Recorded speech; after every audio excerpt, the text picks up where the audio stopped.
get a filter again. So I'm going to do.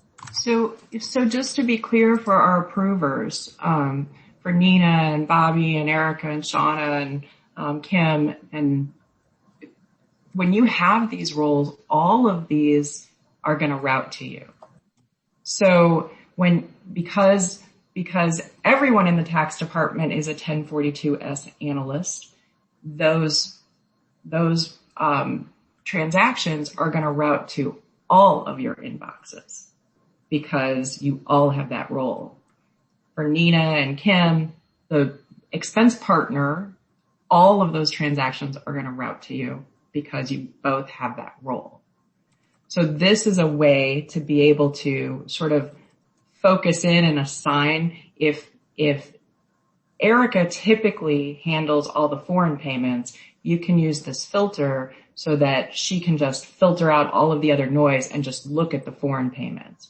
If Shauna typically doesn't look at the foreign payments, she can filter out the foreign payments. Once Erica approves it, it's going to be gone from any 1042 analyst's inbox. It won't stay in there.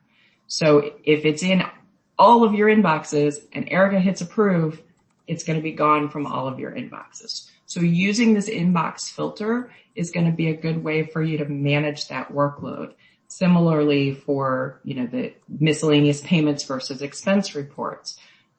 If Nina's going to focus on expense reports and Kim's going to focus on miscellaneous payments, you can use that filter. It doesn't mean that you can't still approve the other areas. It's just using that filter will make that more manageable.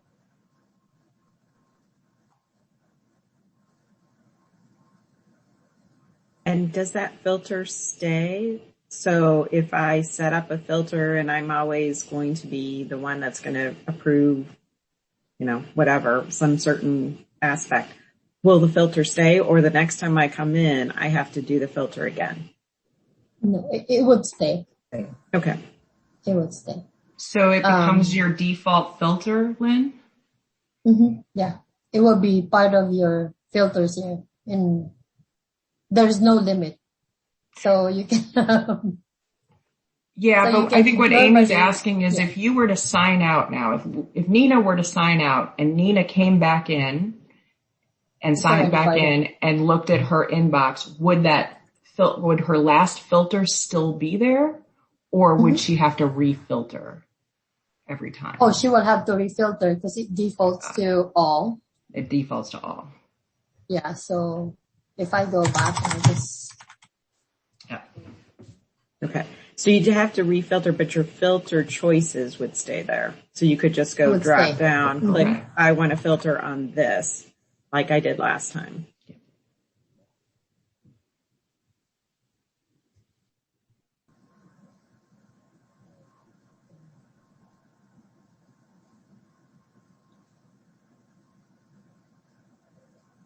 I have a question.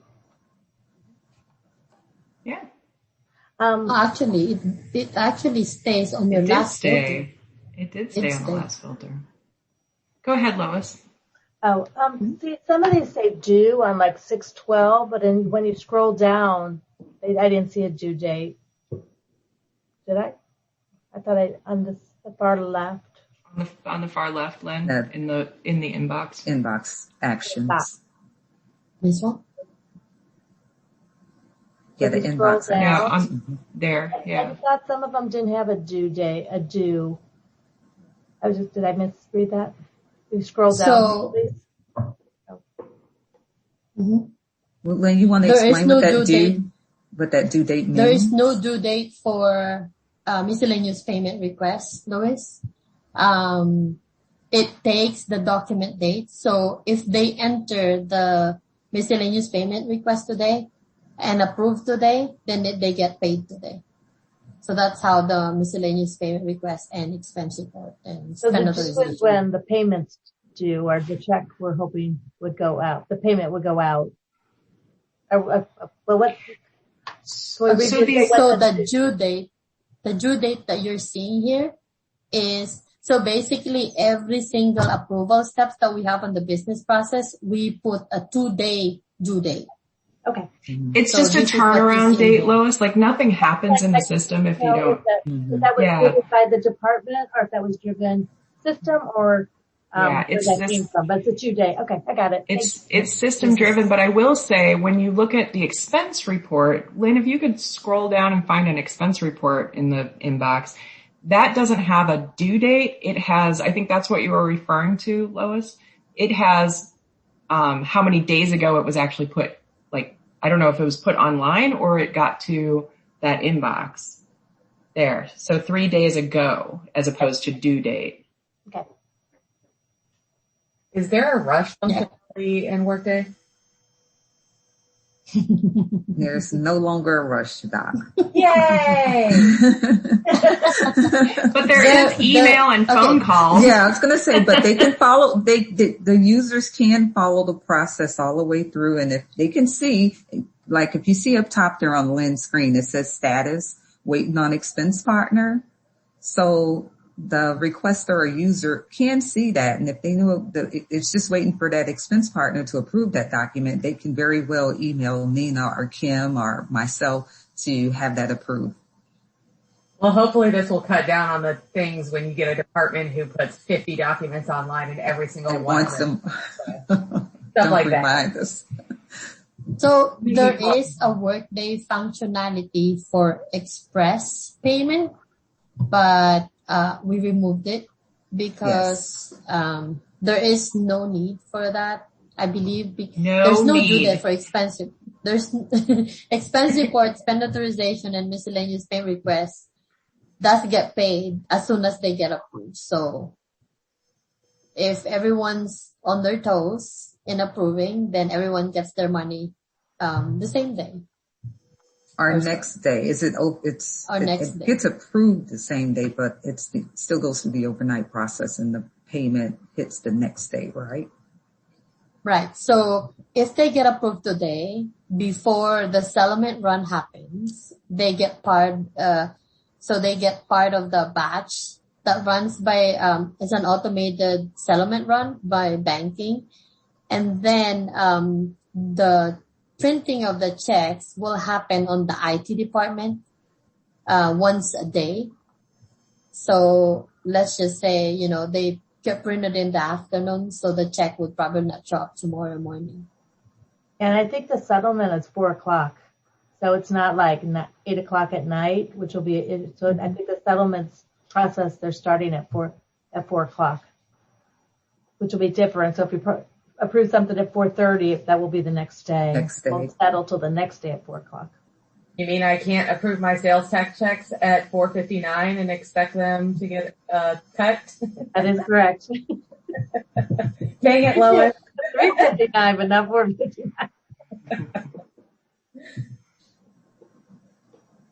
There's actually 2 settlements that happens. One in the morning, I believe it's at 10 or 11, and then one in the afternoon. But the actual printing of the check happens once a day. And then the ACH happens once a day also in the afternoon. So. Okay, so the cash advance repayment.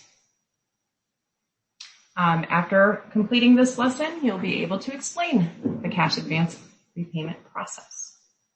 So the cash advance repayment process is basically 3 steps. The payment to AP from the employee, most likely a check, similar to today. And then the expense advance repayment specialist actually applies the cash advance payment in the system. But the cash journal specialist creates the actual deposit and